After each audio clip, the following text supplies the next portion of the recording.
Assalamualaikum warahmatullahi wabarakatuh. Selamat pagi anak-anakku sekalian. Pada pagi hari ini adapun pokok bahasan kita yaitu tentang nilai-nilai Pancasila dalam kerangka praktik penyelenggaraan pemerintah negara.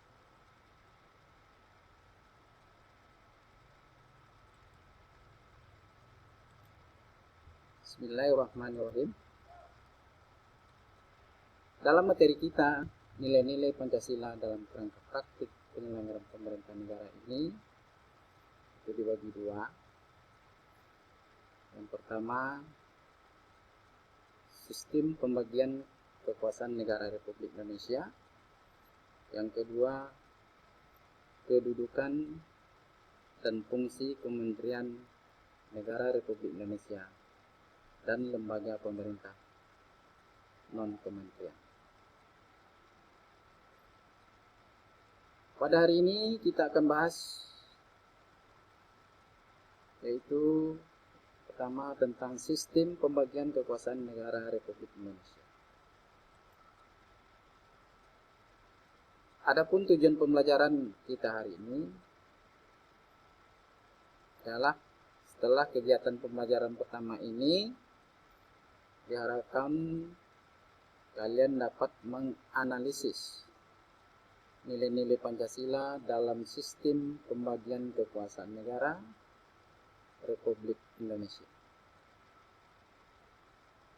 Kemudian Anda mampu mengidentifikasi sistem pemerintahan Republik Indonesia. Setelah itu kalian berupaya menjelaskan pada teman kalian dari hasil telaah isi analisis tentang nilai-nilai Pancasila dalam sistem pembagian kekuasaan negara Republik Indonesia.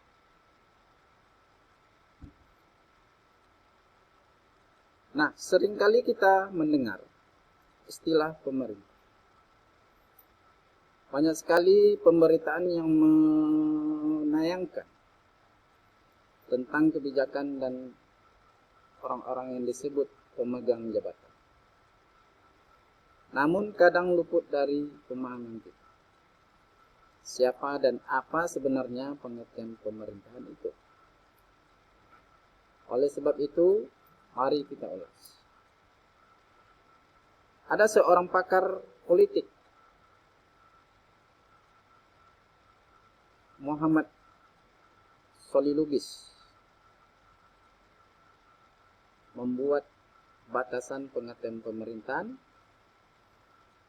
yaitu seorang atau beberapa orang yang memerintah menurut hukum negeri.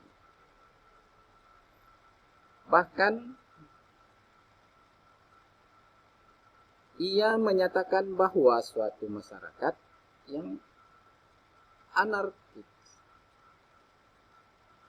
A artinya tidak.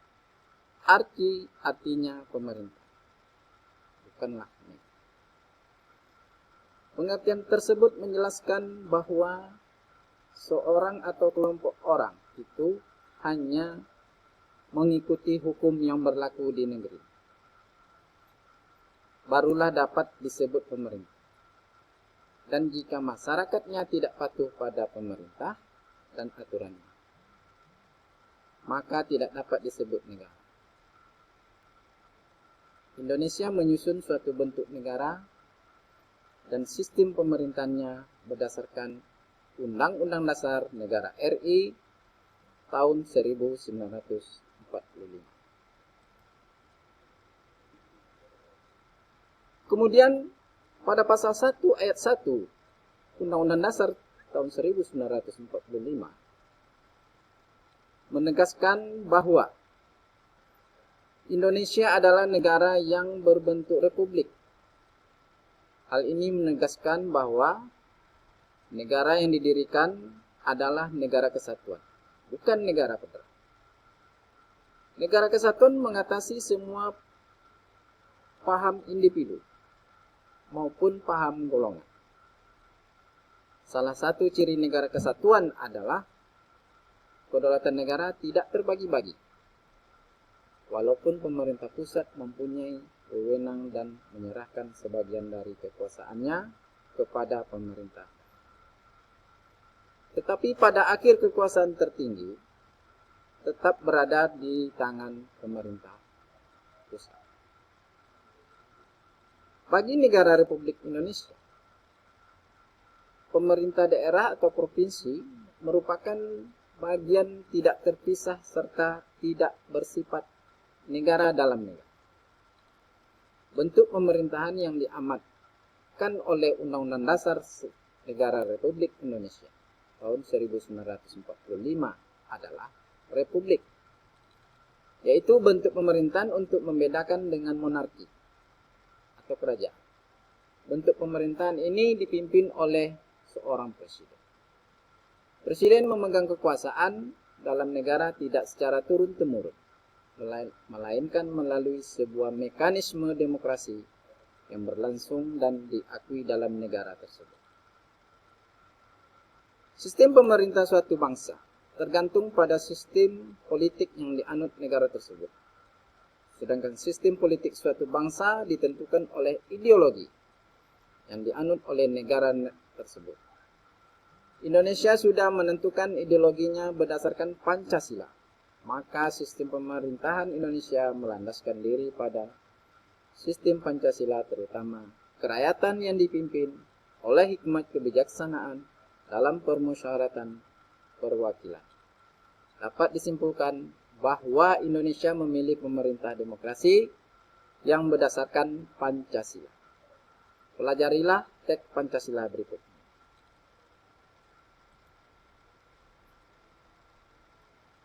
Nah, pada dasar negara itu ada 5 dasar daripada Pancasila. Yang pertama yaitu ketuhanan yang Maha Esa. Yang kedua, kemanusiaan yang adil dan beradab. Yang ketiga, persatuan Indonesia. Yang keempat, kerakyatan yang dipimpin oleh hikmat kebijaksanaan dalam permusyawaratan perwakilan. Yang kelima, keadilan sosial bagi seluruh rakyat Indonesia.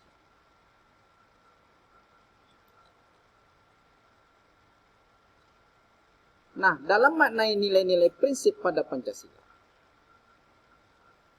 kita akan memahami mengapa Indonesia memilih sistem demokrasi berdasarkan Pancasila. Jika diuraikan lebih luas, maka demokrasi Pancasila mempunyai prinsip-prinsip yang berbeda dengan sistem demokrasi lainnya. Kelebihan demokrasi Pancasila dilihat dari prinsip-prinsip pokoknya sebagai berikut. Pertama, mengakui persamaan kedudukan bagi seluruh rakyat Indonesia. Kedua, mengutamakan keseimbangan antara hak dan kewajiban. Ketiga, menjamin pelaksanaan kebebasan yang bertanggung jawab secara moral kepada Tuhan yang Maha Esa. Keempat, mewujudkan rasa keadilan sosial. Kelima, pengambilan keputusan dengan musyawarah mufakat. Keenam, mengutamakan persatuan nasional dan kekeluargaan. Ketujuh, menjunjung tinggi tujuan dan cita-cita nasional. Dari prinsip-prinsip di atas merupakan karakteristik dari sistem Indonesia. Ketujuh nilai tersebut dapat menuntun penguasa ataupun rakyat Indonesia untuk senantiasa menjadi lebih baik dalam kehidupan bernegara. Prinsip-prinsip di atas juga berperan sebagai identitas diri bangsa Indonesia yang dapat dibanggakan. Nah, ada 4 ciri khas dari sistem politik yang membedakannya dengan sistem sosial lainnya. Yaitu yang pertama, daya jangkauan universal yang meliputi semua anggota masyarakat. Yang kedua, adanya kontrol yang bersifat mutlak terhadap pemakaian kekerasan fisik. Yang ketiga, hak membuat keputusan-keputusan yang mengikat dan diterima secara sah. Yang keempat, keputusannya bersifat otoritatif, artinya mempunyai kekuasaan legalitas, dan kerelaan yang besar. Nah, nilai-nilai tersebut dijadikan sebagai pedoman dalam menjalankan penyelenggaraan pemerintahan yang berasal dari nilai-nilai Pancasila sebagai ideologi dan dasar negara. Untuk lebih memahami hal yang berkaitan dengan kekuasaan dalam sistem politik di Indonesia, berikut kita sampaikan tentang macam-macam kekuasaan negara dan pembagian kekuasaan. Nah, jadi anak-anakku sekalian, karena waktu pada hari ini sudah habis, mungkin kita lanjutkan minggu depan tentang pembahasan yang dari materi nilai-nilai praktik Pancasila dalam kerangka penyelenggaraan pemerintahan negara. Ada dua tadi, yang pertama sudah kita bahas, yaitu sistem pembagian kekuasaan negara Republik Indonesia. Berhubung waktunya sudah habis, maka minggu depan kita akan lanjutkan dengan kedudukan dan fungsi Kementerian Negara Republik Indonesia dan lembaga pemerintah non-kementerian. Pak rasa hanya cukup sekian. Terima kasih. Kurang mohon maaf. Wabillahi taufiq wal hidayah. Wassalamualaikum warahmatullahi wabarakatuh.